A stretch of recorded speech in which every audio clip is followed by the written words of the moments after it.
My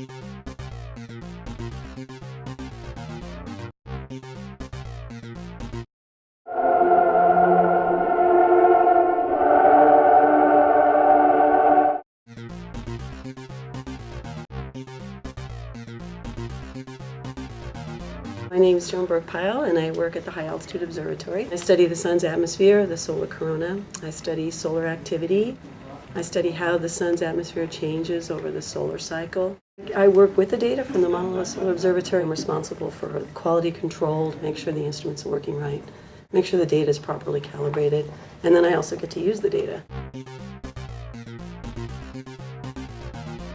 When I was little, I grew up in New York City, and it was very, very bright in Manhattan. So you could see the moon, but you really couldn't see the stars. I didn't know it at the time. And I was about maybe 6 or 7, and we had gone to some friends in the country. Staten Island was the country then. And we stayed at night. It was the summer, and I was out in the yard with my dad, and I went out in the house at night, and I was struck, literally. I mean, I'll never forget it. Just looking up and seeing thousands of stars. It literally blew me away. Okay, so I wanted to talk about heroes, and here's some of my heroes as they relate to science and how I got interested. I was actually born before the space age started, and so when I was a kid, it was very exciting to see astronauts going up into space. Gemini, the Mercury were the first astronauts to go up for the American program. And then there was the Gemini mission where they put 2, Gemini for the twins, they had 2 astronauts in the capsules at a time. And I remember going to the World's Fair in New York, and they were showing us how they were going to dock a space capsule with another orbiting object. And this was really dangerous and exciting to watch. This excitement of seeing it happen, and knowing tragedies could happen, and people coming past them and moving on. So the astronauts were heroes. And then when I moved out here and I got a job at HAO, I met this fellow, Walt Roberts.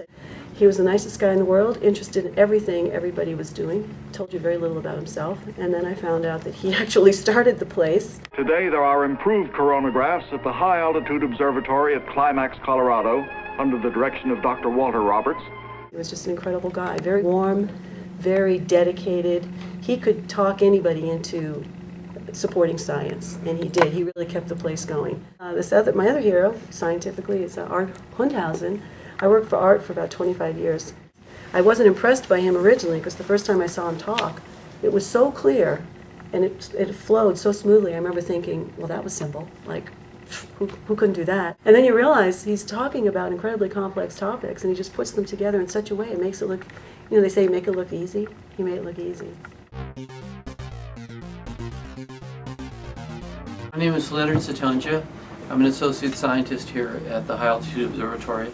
My name is Steve Tomczyk. I'm a scientist at the High Altitude Observatory. Yeah, my name's Pete Nelson. I'm an engineer working here at HAO, and my job is to do optical, electronic systems engineering is what it's called. My name's Sutherland. I'm the mechanical engineer in the instrument group here at HAO. Yes, my name is Kolinski. I've worked here at HAO for a number of years. I think it's actually going on 13 years. My name is Alfred Dewijn.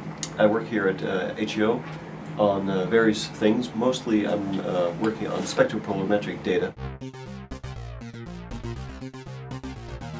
Something that happens about every 11 years. The sun's magnetic field flips polarity. We want to know how these changes on the sun impact the Earth, and that's called space weather. Primarily, we're getting images of the sun. We actually get a picture. We have some information that comes from Mauna Loa that no one else does have. So we have unique information. We have our coronagraph, which is an artificial eclipse of the sun. That coronagraph is able to see lower in the corona than anyone's coronagraph in existence. We have ground-based data too that helps give people a continuous look. Mr. Sutton, you do not annihilate or destroy just 2 or 3 ounces, but 4 million tons of hydrogen matter each second. That gives you your unbelievable energy, which you radiate out into space. The sun is an extremely dangerous entity.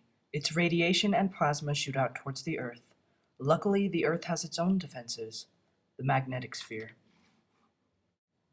These waves of radiation can cause many catastrophes.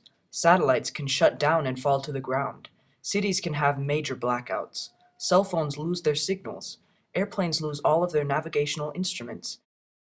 If you're going to tell my story, don't give the people equations and figures. Give them the real lowdown. Tell them what I mean to them. They've forgotten that. When they eat corn, or bread, or grapes, or meat, they're eating sunlight. Their houses, furniture, cars, their nylons. Yes, even their moonshine is sunshine. Tell them if it wasn't for me, they'd have no eyes, because there'd be nothing to see. That's enough. You're getting purple. Why, if I put my light out, every living thing on Earth would be frozen stiff.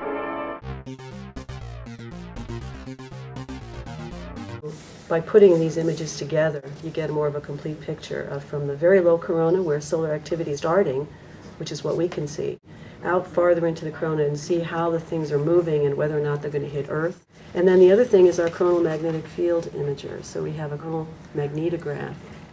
We have ground-based data too that helps give people a continuous look.